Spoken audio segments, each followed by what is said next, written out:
भोजपुरी के गांधनाथपुर नगरी में एक बार फिर से आ गइल बानी। लेकिन क्यों? काहे से कि ये चुनमुनवा के एगो गाना आइल बा स्पीड में, तो चली ना एकरा ब्रेक के क्रैक कइल जाओ। चलो भाई।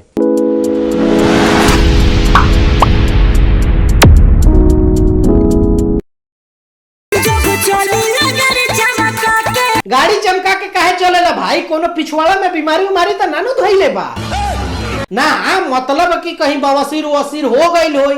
आइए देखते हैं, बैठन मजा आएगा। यही से हम सुनले बानी कि जौना के बवासीर होला वो एक जगह ना बैठ सकेला। अरे कहना क्या चाहते हो? हे तरे गड़िया चलावत होखबा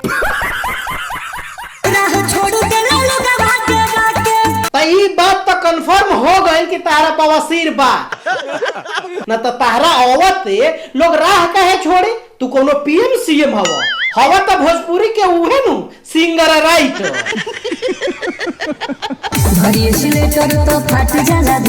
भीड़ के साथे साथे तो तोहर गड़वा फट जाते ना गड़िया के। बाकी एगो बात बतावा भाई कि तोहर बवासीरवा तो ठीक रहेला नु।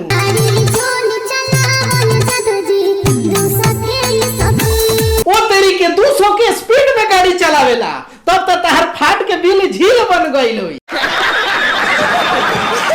ना। काहे से कि यही मोटरसाइकिल कार और के देख ली लोग कि 100 और 120 के स्पीड में तो चलावे वाला के हवा हवाई हो जाला, ओकर गड़वा फाड़ के चिटरी हो जाला। आई कौना गाड़ी के बारे में बात करत तारन सो, अब इहे नु बताई। बात तो सही है। हाँ एकदम सही कहा तारू कि जब स्पीड में ब्रेक मारल जाला तो टक से ऊपर उठ जाला। बंद करो हाथ जोड़ के मैं। और ओकरा साथे साथे एगो आवाजो आवेला। हरामी हो बेटा। अब गेस करी तो लोगिन कि आवाज कैसन आवेला।